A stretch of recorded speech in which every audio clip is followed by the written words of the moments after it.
अस्सलाम वालेकुम नाजरीन, ये प्रोग्राम आपका होस्ट फ़ारूक अहमद लेके आ रहा है premium law with Shazia Anjum. आज हमारे साथ जो हमारे मेहमान हैं वो हैं एक रिनाउंड शख्सियत, जानी पहचानी शख्सियत हैं, बैरिस्टर शाजिया अंजम। इमिग्रेशन और मैट्रिमोनियल लॉ और साथ साथ सिविल लिटिगेशन की माहिर हैं। Also she is also expert in landlord and tenancy जो है trust and probate, trust wills and probate, landlord and tenants, क्योंकि इसमें आजकल इतने मसाइल आ रहे हैं लोगों को। लैंडलॉर्ड एंड टेनेंट्स आज के प्रोग्राम में नाजरीन हम जो आगाज़ करेंगे वो इमिग्रेशन लॉ के साथ करेंगे। जो रिसेंट चेंजेस आई हैं उसके हवाले से हम बात करेंगे और साथ साथ जो यूरोपियन रेगुलेशन है उन पे भी बात होगी।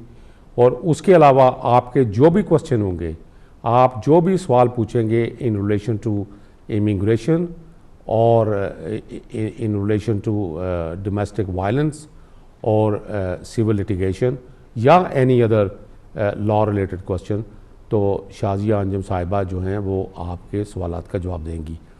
हम आपके कॉल्स के मुंतज़िर रहेंगे और हम शुरू करते हैं जनाब मोहतरमा शाजिया अंजम साहिबा से। शाजिया जी, क्या हाल है आपका? आप ठीक हैं?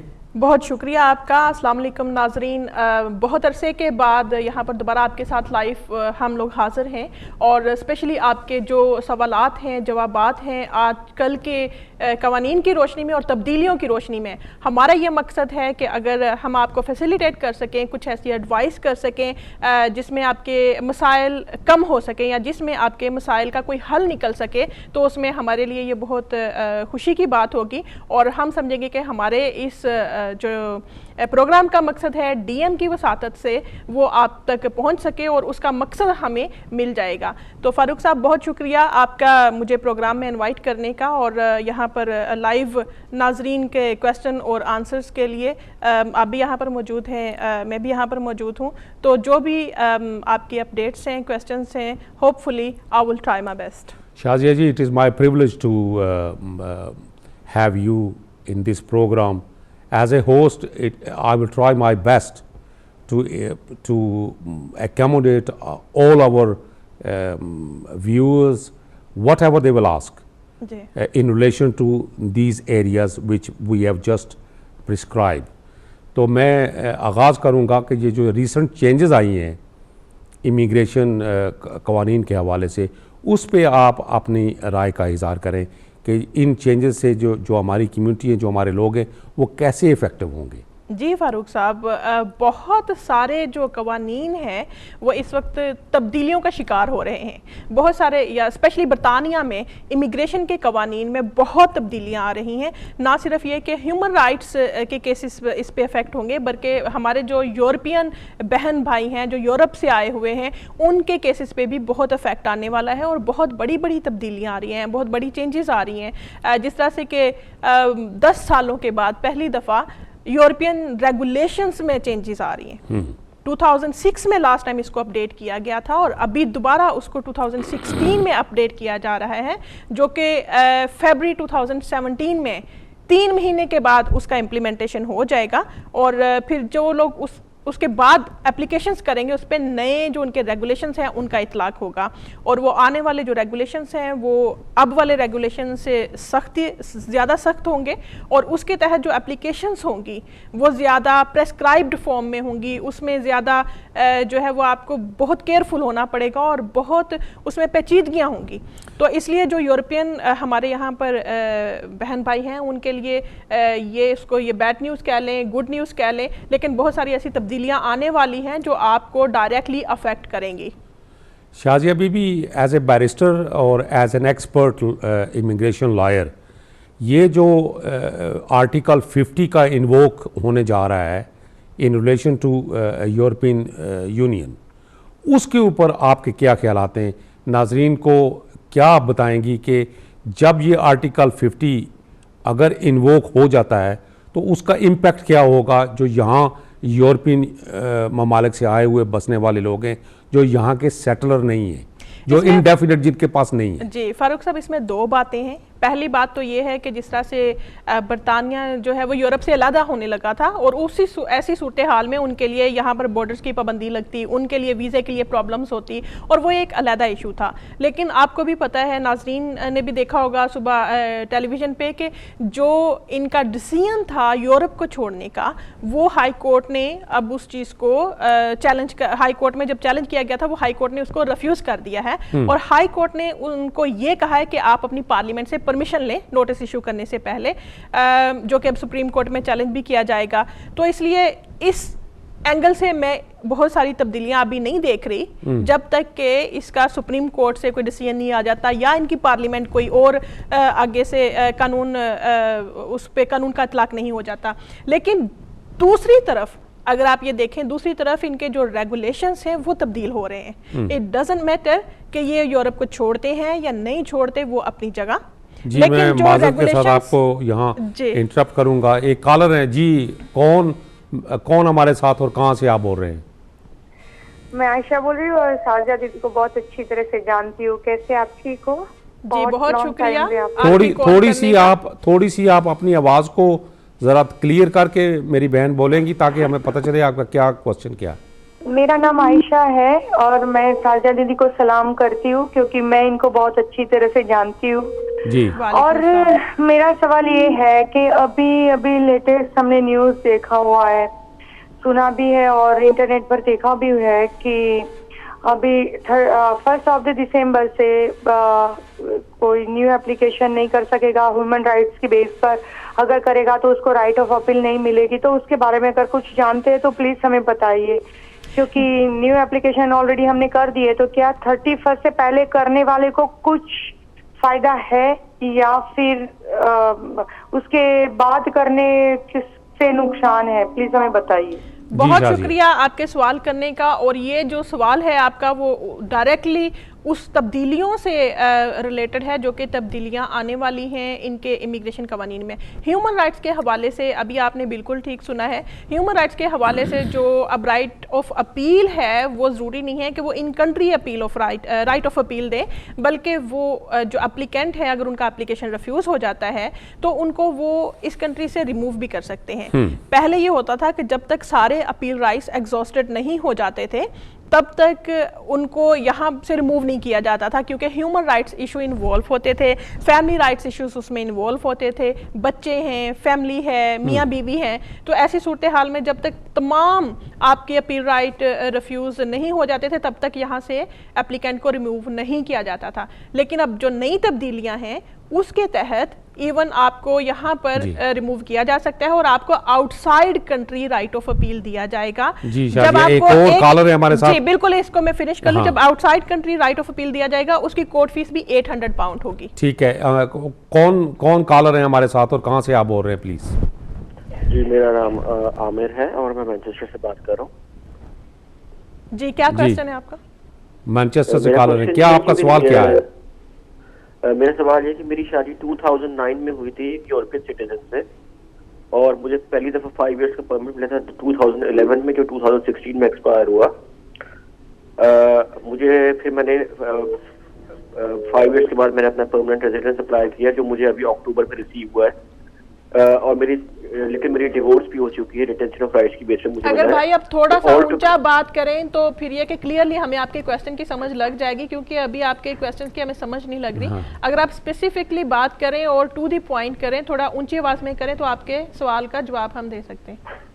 जी मुझे ये मालूम करना है कि मुझे परमानेंट रेजिडेंस मिला है यूरोपियन यूनियन सिटीजन के डिपेंडेंट की बेसिस पे रिटेंशन ऑफ राइट्स पे जी अक्टूबर 2016 में। राइट। तो मुझे सवाल ये करना था कि मुझे यूकेबीए की वेबसाइट पे ऐसा लिखा है कि अगर मुझे टोटल 6 साल हो जाए यूरोपियन वीजे पे तो मैं ब्रिटिश नेशनलिटी अप्लाई कर सकता हूँ। तो अब मैं 6 साल की बेसिस पे कर सकता हूँ या मुझे 12 महीने वेट करना पड़ेगा अपने पीआर? आपको इस मुल्क में टोटल कितने साल हो गए? जी मैं 2009 से आया हूँ। आपको मोर देन 6 ईयर। देखें, जब आपको परमानेंट रेजिडेंस मिलती है और आप इस मुल्क में 6 साल से ज्यादा अरसे तक रह रहे हो तो फिर ऐसी सूरत हाल में जैसे ही आपको आपका परमानेंट रेजिडेंस मिलेगा कार्ड, उसके बाद आप जो अपनी नेशनैलिटी के लिए फौरन अप्लाई कर सकते हैं। आपको 12 मंथ्स का इंतजार करने की जरूरत नहीं होती। Thank you. बट मेरी डिवोर्स हो चुकी है। आपकी डिवोर्स कब हुई थी? मेरी डिवोर्स अभी 6 महीने पहले ही हुई। अच्छा, फिर भी आपके चूंकि मतलब आपको पीआर जब परमानेंट रेजिडेंस मिला है उसके बाद आप अपना नेशनैलिटी के लिए आपका यहाँ पर राइट है, आप अपनी नेशनैलिटी अप्लाई कर सकते हैं। ठीक है जी, बहुत शुक्रिया आपकी कॉल का।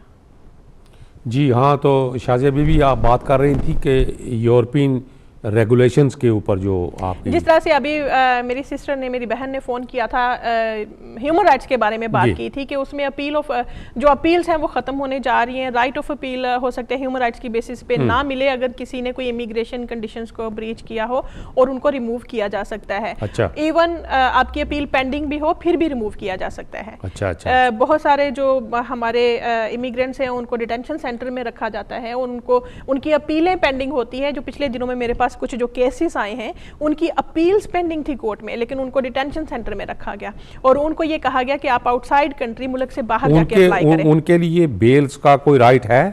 वो तो फिर वो एक अलग बात है। अब ये तो लॉयर्स के साथ जब डिस्कशन करते हैं, बात करते हैं, तो वो बहुत सारे प्रोस एंड कॉन्स देखते हैं। बेल के लिए अप्लाई किया जा सकता है, लेकिन अच्छा, हम लॉ की बात कर रहे हैं जी, लॉ की बात कर रहे हैं और कवानीन के हिसाब से उनके बहुत सारा इफेक्ट उन पे पड़ेगा, बहुत इम्पैक्ट पड़ेगा। और उनके ना सिर्फ ये कि ह्यूमन राइट्स की अपील में मसला आ रहा है, बल्कि यूरोपियन रेगुलेशंस के हवाले से भी। जी, हमारे साथ एक और कॉलर है जी। कौन साहब और कहाँ से बोल रहे हैं? अस्सलाम वालेकुम। जी वालेकुम सलाम। जी, मेरा नाम मिर्जा मोहम्मद आमिर है, बोल्टन से बात कर रहा हूँ मैं। जी फरमाएं। ऐसा कि यूरोपीय यूनियन के मेंबर हैं, मतलब बच्चे भी सब इधर हैं, बेगम सब यूरोपीय यूनियन के नेशनल हैं।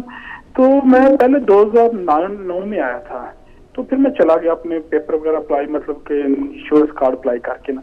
उसके बाद मैं आया कोई 2000 आया हूँ मैं। तो क्या मैं मतलब कि अप्लाई कर सकता हूँ ये परमानेंट रेजिडेंसी? परमानेंट रेजिडेंस के लिए आपको यहाँ पर जो क्वालिफाई पीरियड होता है वो यहाँ पर रहना पड़ता है। अगर आप वहाँ पर बहुत सारे अरसे के लिए रहे हैं, अब आपकी आवाज़ कट रही थी, मुझे पता नहीं चला कितने महीने बाहर आप रहे, लेकिन अगर आप फॉर एग्जाम्पल 3-4 साल फिर आउट रहा ना, 3-4 साल से रहे हैं, तो ऐसी सूरत हाल में आप सिर्फ एक्सटेंशन के लिए अप्लाई करें। परमानेंट रेजिडेंस के लिए आप क्वालिफाई नहीं करेंगे क्योंकि आपका गैप बहुत ज़्यादा आ गया है। अगर आपने परमानेंट रेजिडेंस के लिए अप्लाई करना होता है तो आपको यहाँ पर 5 साल के लिए रहना पड़ता है, और उसमें ये नहीं है कि आप सालों साल बाहर हैं और उसके बाद वापस आके आप अप्लाई करें। तो इसलिए आप बेहतर है कि एक्सटेंशन के लिए अप्लाई कर लें। बहुत शुक्रिया आपकी कॉल। जी, तो हम बात कर रहे थे यूरोपियन रेगुलेशंस के हवाले से मैं बता रही थी कि उनके भी right of appeal in country में भी वो ख़त्म कर दें। अगर एप्लीकेशन रिफ्यूज़ हो गया है उनको ये मुल्क छोड़ के जाना पड़ेगा, और हो सकता है कि उनको ये कहें कि आप अपने मुल्क में जाके, यूरोप में जाके वहाँ पर राइट ऑफ अपील को एक्सेस करें। यहाँ पर आपको कोई राइट ऑफ अपील नहीं मिलेगा, यहाँ पर बिला वजह आप यहाँ पर स्टे नहीं कर सकते। अब वो लोग जो ये पहले सोचते थे कि हम यहाँ पर बहुत सारी एप्लीकेशंस डाल सकते हैं और यहाँ पर फॉरएवर रह सकते हैं, उनके लिए ये बैड न्यूज़ है कि जब उनका एप्लीकेशन रिफ्यूज हो जाएगा शायद अभी भी हमारे साथ एक और कॉलर है। कॉलर पता ना हमारे लिए बड़े इंपॉर्टेंट है जी। कौन और कहाँ से बोल रहे हैं मेरे कॉलर भाई और या बहन? मेरा नाम शाहिद फियाज है, मैं हैकम वाइक ड्यूसबरी से बात कर रहा हूँ जी। हम यूरोपियन नेशनल हैं जी। हमारे पास रेजिडेंट परमानेंट रेजिडेंट कार्ड है जी। मेरी वाइफ जो है वो पाकिस्तानी नेशनल है, उसके पास भी परमानेंट रेजिडेंट कार्ड है। फिर नेशनैलिटी अप्लाई करने के लिए क्या उनको भी लैंग्वेज टेस्ट देने पड़ेंगे? क्या वो भी दोबारा रिपीट करें? आपकी वाइफ का भी लैंग्वेज टेस्ट देने पड़ेंगे? टेस्ट, हाँ। आप जो यहाँ पर आते हैं, जो भी यूरोपियन नेशनल नहीं होते हैं, यहाँ पर जो ऐसे कंट्री से आते हैं जिनके लिए इंग्लिश लैंग्वेज ज़रूरी होती है, उनको इंग्लिश लैंग्वेज टेस्ट करना पड़ता है। इसलिए जो आपकी वाइफ है पाकिस्तान से आई हैं, तो उनको मैं ये सजेस्ट करूँगी कि वो इंग्लिश लैंग्वेज कोर्स करें अपना। जी, ठीक है जी, बहुत शुक्रिया। I hope it is satisfactory to your questions. और कोई मेरे कॉलर हैं हमारे साथ? कॉलर तो एक लंबी लाइन लगी हुई है, हमने कुछ कॉलर को होल्ड भी किया हुआ है, तो हम अपना जो है ना कंक्लूजन करते हैं यूरोपियन रेगुलेशन के ऊपर कि यूरोपियन रेगुलेशन के और क्या क्या इम्पैक्ट हो सकते हैं जो बस ये कि यूरोपियन रेगुलेशन समझें कि अब बहुत मुश्किल होने जा रहे हैं, उनकी एप्लीकेशन एक स्पेशली प्रेस्क्राइब फॉर्म में अब उसको फाइल करना पड़ेगा, जिसमें बहुत सारी इंक्वायरीज भी होंगी, उसमें बहुत सारी इन्वेस्टिगेशन भी होगी, और जो लोग स्पेसिफिकली क्वालिफाई करते होंगे तो उनको ग्रांट होगा। अगर स्पेसिफिकली क्वालिफाई नहीं करते होंगे, for example treaty right exercise नहीं करते हैं, या उसमें गैप है, या कोई एम्प्लॉयमेंट में प्रॉब्लम है, या प्रॉपर तरीके से उन्होंने अपने टैक्सेस को डिस्क्लोज नहीं किया फॉर एग्जांपल, तो उनके लिए फिर मसला होगा और उनके लिए फिर उनकी एप्लीकेशन जी। रिफ्यूज हो सकती है। अस्सलाम वालेकुम, कौन बहन या भाई कॉलर हैं हमारे साथ और कहाँ से बोल रहे हैं? हाँ जी भाई साहब, वालेकुम सलाम। मैंने ये पूछना है, ये आवाज़ ज़रा थोड़ी सी आप अपनी थोड़ी सी आवाज़ ऊंची करके बताएंगे तो हमें समझ आ जाएगी क्या आपका क्वेश्चन। अच्छा अच्छा अच्छा, ठीक है। अच्छा, मेरा सवाल है सर, ये 7 ईयर बेस पे हम लोग को मिला था एजुकेशन लीव, जी तो उसमें बेटी इधर की बोर्न है, वो अभी गई थी इंडिया जी, तो वहाँ 1 महीना रह के उसको 10 साल में कोई फर्क तो नहीं पड़ेगा जी? आपका क्वेश्चन ये है कि आपकी बेबी यहाँ पर बोर्न है और अभी आपकी बेबी जो है वो दूसरे कंट्री में जाना चाह रही, क्या क्वेश्चन है आपका? नहीं, अभी क्वेश्चन मेरा ये है कि अभी हम लोग को डिस्कशन लीव मिली है ना जी जी, तो उसमें 7 ईयर बेस के ऊपर हम लोग गए थे, बाहर इंडिया गए थे, तो अभी उसके मैंने पूछना है जो अभी उसका 10 साल की हो जाएगी, उसके हम अप्लाई करेंगे, उसको फर्क तो नहीं पड़ेगा? महीने का गैप वैप तो नहीं आया कुछ ही? जब वो 10 साल की हो जाएगी क्या कोई फर्क पड़ेगा?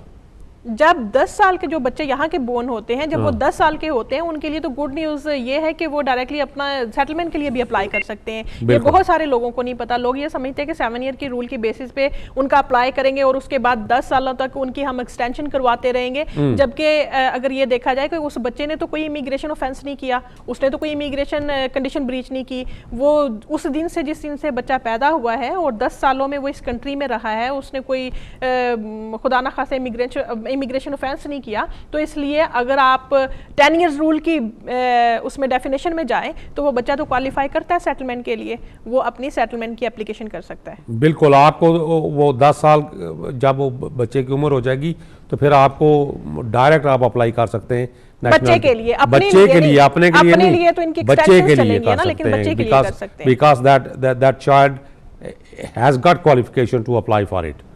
जी, तो शाजिया बीबी, अब हमारा जो सब्जेक्ट है वो सेकंड फेज़ में हम दाखिल हो रहे हैं, और वो है जो हमारी औरतों को, हमारी बहनों को, हमारी बेटियों को जो पाकिस्तान से आती हैं, दूसरे ममालिक से आती हैं, यूरोपियन यूनियन से आती हैं, या किसी भी मुल्क से आती हैं, इंडिया से आती हैं, बांग्लादेश से आती हैं, यहाँ आकर उनको जो डोमेस्टिक वायलेंस का सामना करना पड़ता है, उसके ऊपर मैं चाहूँगा कि आप अपने ख्यालात का इजहार करें और खुल के नाजरीन को ये बताएं, हमारी बहनों को, बच्चियों को, बेटियों को, कि उनके राइट क्या हैं। डोमेस्टिक वायलेंस का शिकार जो औरतें हैं वो यहाँ अपने राइट के लिए क्या कर सकती हैं, क्योंकि ये बहुत बड़ी एक प्रॉब्लम है, और इस प्रॉब्लम को रिजॉल्व करने के लिए मैं ये समझता हूँ कि ये डीएम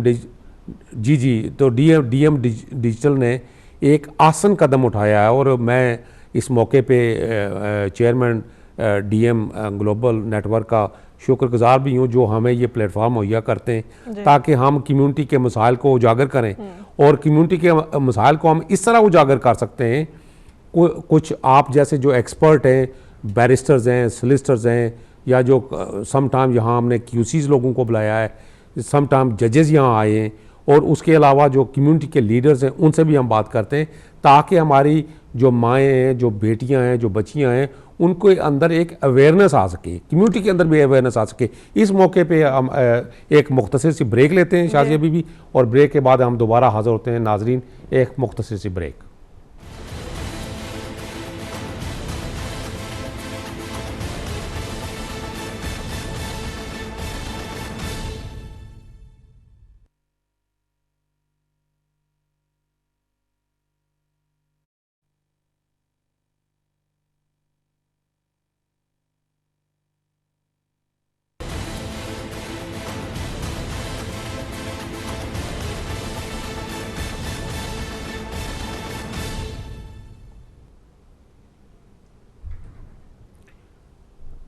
अस्सलाम वालेकुम नाजरीन, आपका होस्ट फ़ारूक अहमद दोबारा आपकी खिदमत में हाज़िर है प्रोग्राम लिए premium law with Shazia Anjum. हमारे साथ आज मौजूद हैं बैरिस्टर शाज़िया अंजम, जो कि एक रिनाउंड शख्सियत हैं, इमिग्रेशन लॉ की एक्सपर्ट हैं, और साथ साथ ये मैट्रिमोनियल लॉ जिसमें डाइवोर्स, चाइल्ड केयर और दूसरे मामलात आते हैं उस पर, और ख़ास तौर पर सिविल लिटिगेशन की ये माहिर समझी जाती हैं। यहाँ काफ़ी अरसे से प्रैक्टिस कर रही हैं प्रीमियम लॉ सॉलिसिटर के बैनर के थले। तो आज हम जो अभी बात करेंगे, वो जो रिमेनिंग टॉपिक हमारा रह गया है शाज़िया बीबी, वो है यूरोपियन रेगुलेशन के जो अपडेट्स हैं, उसके ऊपर आप नाजरीन को क्या अपडेट करेंगी? यही कहना चाहूँगी कि बहुत बड़ी तब्दीलियाँ आ रही हैं नाज़रीन यूरोपियन रेगुलेशन के हवाले से। जो मेरे यूरोपियन बहन भाई यूरोप से यहाँ पे आके रह रहे हैं, मुकीम है, मेरी उनसे यही एडवाइस होगी कि आप फरवरी 2017 से पहले अपने आप को रेगुलराइज ज़रूर करें, क्योंकि 17 फरवरी 2017 में जो नया रेगुलेशंस, यूरोपियन रेगुलेशंस का इतलाक होने जा रहा है, वो एक बहुत मुश्किल खड़ी कर देगा यूरोपियन नेशनल के लिए। मैं sorry to interrupt you Shazia Bibi, एक कॉलर होल्ड पे हैं, बड़ी देर से होल्ड पे हैं। कॉलर ले लें जी। कौन मेरे बहन या भाई कॉलर हैं क्या, और कहाँ से बोल रहे हैं? जी अस्सलाम वालेकुम। जी, मेरा नाम अली है, मैं शिपली से बात कर रहा हूँ। जी, क्या आपका क्वेश्चन क्या है? जी, क्वेश्चन ये है, 6 साल हो गए यहाँ पे, मैं, मेरी वाइफ और 2 बच्चे यहाँ बोर्न हुए हैं हमारे, और हमें FLRO डाली है तो वो रिफ्यूज हुई है। जी, तो आगे हम क्या करें, हम आगे समझ नहीं आती। ये शाज़िया बीबी आपको बताती। जी, आप ये बताएं थोड़ा सा कि किस मुल्क से आप आए थे? आप किसी यूरोप से आए हैं या किसी एशियन? नहीं, पाकिस्तान से आए थे, स्टूडेंट वीजे पे थे, तो अभी कॉलेज रिवोक हो गया था, तो अभी FLRO की थी, लेकिन वो भी रिफ्यूज हो गई है। बिल्कुल समझ लग गया मुझे। अभी यही हम बात कर रहे थे कि ह्यूमन राइट्स के बारे में भी बहुत बड़ी तब्दीलियां आ रही हैं। आपके बेशक बच्चे भी यहाँ पर पैदा हुए हैं, बेशक आप यहाँ पर 6 साल से 7 साल से रह रहे हैं, इसका मतलब ये नहीं है कि आपको ऑटोमेटिकली एक राइट मिल जाएगा। आपको जो है ना वो अपना केस प्रूफ करना पड़ेगा। जब आपके जो बच्चे जो यहाँ पर पैदा हुए हैं, जब 7 ईयर्स रूल हो जाएगा, उसकी बेसिस पे आप अपना एप्लीकेशन बहुत अच्छे तरीके से तैयार करके भेजेंगे। ये नहीं है कि बस सिंपल FLRO आपने कंप्लीट कर लिया और उसको भेज दिया। अब वो दिन गए जब आप एक एप्लीकेशन फॉर्म फिल करके भेजते थे। अब तो आपको अपना केस बाकायदा तरीके से पेश करना पड़ता है होम ऑफिस के सामने। तो इसलिए बेहतर यही है कि जैसे ही आप फ़ौरन अपनी ह्यूमन राइट्स की एप्लीकेशन करें, क्योंकि आगे बहुत बड़ी तब्दीलियां आने वाली है, जिसमें हो सकता है कि आपको राइट ऑफ अपील भी ना दिया जाए और आपको कहा जाए कि आप ये मुल्क छोड़ के चले जाएं, और बाहर जब आप आउटसाइड कंट्री हो तो वहाँ पर जाके आप अपना अपील करें। और ये जो 7 ईयर वाला लॉ है, ये खत्म हो जाएगा? ख़त्म नहीं होएगा, लेकिन मुश्किल ज़रूर हो जाएगा। जैसे बहुत सारी ऐसी चीज़ें हैं कि उसमें देखना पड़ता है कि आपके पाकिस्तान में या जिस मुल्क से आप आए हैं वहाँ पर आपके टाइज़ क्या हैं, क्या वहाँ पे जाके आपके बच्चे रह सकते हैं, क्या आप वहाँ पर जाकर रह सकते हैं, तो फिर आप यहाँ पर क्यों रहना चाहते हैं। आपको ये सब चीज़ें साबित करनी पड़ेगी और ये बहुत मुश्किल हो जाएगा। अभी आपने बताया था कि ह्यूमन राइट्स के केसेस ख़त्म हो जाएंगे। ह्यूमन राइट्स के केसेस खत्म नहीं होंगे, लेकिन ह्यूमन राइट्स का राइट ऑफ अपील खत्म हो सकता है।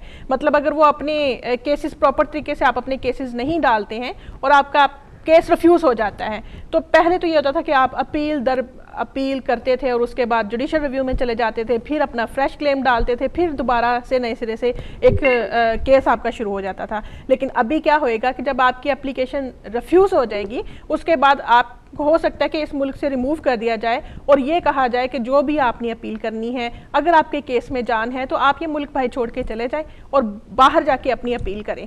और बाहर जाके जब आप अपनी अपील करेंगे, अपील की फ़ीस भी 800 पाउंड होगी।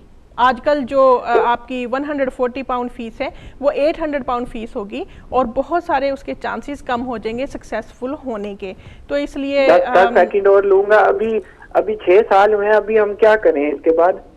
जी, अभी मैं आपसे मैं यही गुजारिश करूंगा कि आप किसी अच्छे सॉलिसिटर के साथ रब्ता करें और उनके साथ कंसल्ट करें। वो जो आपको एडवाइस देंगे वही बेहतर होगी, जैसे शाज़िया बीबी ने कहा। और अगर आप चाहते हैं कि आपका मामला जो है आसान तरीके से हल हो, तो उसके लिए एक लीगल एक्सपर्ट आपको चाहिए। और लीगल एक्सपर्ट जो आप जो भी से अपना केस डालें, जो आपका केस अच्छे तरीके से प्रिपेयर भी कर सकें और प्रेजेंट भी कर सकें। तो मैं अपने अगले कॉलर की तरफ बढ़ता हूँ, अगर कोई कॉलर हैं जी। तो अभी कॉलर होल्ड पे हैं, तो शायद भी आप जो वो ह्यूमन रेगुलेशन के बारे में आज हमारे जो क्वेश्चन आंसर आ रहे हैं उसी से रिलेटेड हैं। बहुत सारे ह्यूमन राइट्स में तब्दीलियां तो ये जो आर्टिकल 6 या आर्टिकल 8 का जो एप्लीकेशन है, जो इन रिलेशन टू कंसेप्ट था ह्यूमन राइट्स का, एक ह्यूमन राइट का ये जो कंसेप्ट था, उसके ऊपर क्या इफेक्ट उस पे भी इतलाक होएगा इन चीजों का, उस पे भी वो अप्लाई नहीं होगा एनीमोर। और क्या वो ये होगा कि उसमें आपका जो टेस्ट है ना, वो बहुत टेस्ट आपका बैलेंस ऑफ प्रोबेबिलिटी पे आपका टेस्ट बहुत सख्त हो जाएगा। अच्छा। और आपको एक प्रूफ करना पड़ेगा विद रियलिटी। ये नहीं है कि अजम्पशन पे आपने एप्लीकेशन डाल दी, आपको with reality with document proofs आप अपने केस को मजबूत करके भेजेंगे। अगर वो फिर भी सेटिस्फाई नहीं होते, वो फिर भी रिफ्यूज कर देते हैं, देन वो आपको रिमूव कर सकते हैं। वो आपको ये नहीं कि इस मुल्क में आप कहें जी आपका एप्लीकेशन रिफ्यूज हुआ है तो अभी आपको राइट ऑफ अपील मिल गया है और आप इस मुल्क में रहना चाहते हैं, ये चीज खत्म हो जाएगी। जी शाजिया भी हमारे साथ एक और कॉलर है। कौन हमारे बहन या भाई कॉलर हैं और कहाँ से बोल रहे हैं? जी अस्सलाम वालेकुम, कहाँ से बोल रहे हैं आप? मैं ग्लासगो से बात कर रहा हूँ जी। फरमाएं, क्या क्वेश्चन क्या है आपका? मेरा क्वेश्चन ये है कि मैंने असालम किया था। जरा थोड़ा ऊंचा बोले मेरे भाई, ताकि हमें आपका जो सवाल है वो आसानी से समझ आ सके। सॉरी, थोड़ा सा ऊंचा बोले, आपकी आवाज जो है ना मदद सी आ रही है। सॉरी, आप ठीक है। मैंने असालम किया था जी, तो वो मेरा एक्सेप्ट हो गया था, 5 साल हो गए, मुझे अगले साल इंडेफिनिट वीजा मिल जाएगा। मैंने मिशा से पूछना था कि इंडेफिनिट के बाद मैं अपनी कंट्री पाकिस्तान विजिट कर सकता हूँ। दूसरा ये कि मुझे जब कार्ड मिलेगा इंडेफिनिट का, उसके ऊपर रिफ्यूजी मेंशन होगा। थर्ड ये कि मैं उसके इंडेफिनिट के बाद कौन सा पासपोर्ट मुझे देंगे ट्रैवल करने के लिए। राइट जी शाजिया, देखें, जब आप असाइलम मांगते हैं, आप जिस मुल्क के खिलाफ असाइलम मांगते हैं, आप उस मुल्क में नहीं जा सकते, क्योंकि आपकी बेसिस ही ये है कि आपको उस मुल्क में जान का खतरा है, इसलिए आपको इस मुल्क ने तहफ़्फ़ुज़ दिया। और फिर आपको जब असाइलम मिल गया, उसके बाद आपने ये सोचा जी ठीक है अब तो मुझे आपका वीज़ा मिल गया है यहाँ पर, या इंडेफिनेट मिलने वाला है, या इंडेफिनेट मिल गया है, तो अब मैं अपने मुल्क वापस चला जाऊँ। जब आप एयरपोर्ट पर आएंगे तो हो सकता है कि वो ये कहें कि आपने डिसेप्शन यूज़ किया था और अभी आप अपने मुल्क में गए, आपको कोई खतरा नहीं रहा, तो हो सकता है कि वो आपका लीव जो है इंडेफिनेट है वो कर्टेल कर दें। जहाँ तक आपकी सवाल है पासपोर्ट मिलने का, तो बाज़ औक़ात इंडेफिनेट के बाद भी आपको वही पासपोर्ट मिलता है, ट्रैवल डॉक्यूमेंट्स मिलते हैं कि आपने जिस कंट्री में भी जाना है आप उस ट्रैवल डॉक्यूमेंट पे जा सकते हैं। ब्रिटिश पासपोर्ट के हवाले से एक सर्टन पीरियड ऑफ टाइम होता है, 10 ईयर्स का टाइम है। आपको 10 साल जिस दिन से आपने असाइलम आपको मिला, उसके बाद आप 10 साल लीगल तौर पे यहाँ पर इस मुल्क में रहेंगे और अपना गुड कैरेक्टर शो करेंगे। उसकी बेसिस पे फिर आप यहाँ का ब्रिटिश पासपोर्ट जब अप्लाई कर लेंगे, आप ब्रिटिश पासपोर्ट ले लेंगे। उतनी देर तक अगर आप समझते हैं कि वो जो खतरा था वो आपका टल गया है, फिर आप अगर मे बी कि आप अपने कंट्री को विजिट करना चाहें तो maybe possibility is there, it depends कि आपकी क्या सर्कमस्टांसिस है। लेकिन ऐसी सूरत हाल में जबकि अभी आपकी कोई वो अगर उसमें सूरत हाल चेंज नहीं हुई है, उस मुल्क में आप जाना चाहते हैं वापस, तो वापसी पे एयरपोर्ट पे आपको कोई मसला हो सकता है। शाजिया बीबी, ज़रा हमारे व्यूअर जो हैं उनकी मालूमात के लिए आप ये फरमाएं कि अगर किसी भी एप्लीकेंट को इंडेफिनेट मिल जाती है तो उसका ये मतलब नहीं है कि आपको इंडेफिनेट मिल गई और उसके बाद आप जो चाहें करते फिरें और आपको कोई पूछेगा नहीं। जब असाइलम के केसेस होते हैं, हाँ असाइलम के केसेस तो में उसके एक तो वो किसी वक्त भी रिवोक भी हो सकती है। वो एक बैकग्राउंड होता है, आप उनसे कहते हैं हमें असाइलम दे दें, हमें अपने मुल्क में खतरा है, और जब आपको असाइलम मिल जाता है उसके बाद आप ये सोचते हैं अब इंडेफिनेट मिल गया है तो मैं अपने मुल्क में वापस चला जाऊँ। क्वेश्चन ये उठता है कि जब आप अपने मुल्क में वापस जा सकते हैं तो आपने यहाँ पर आपको असाइलम की क्या ज़रूरत पड़ी? जी हमारे साथ एक और कॉलर है। अस्सलाम वालेकुम, कौन हमारे बहन या भाई और कहाँ से बोल रहे हैं?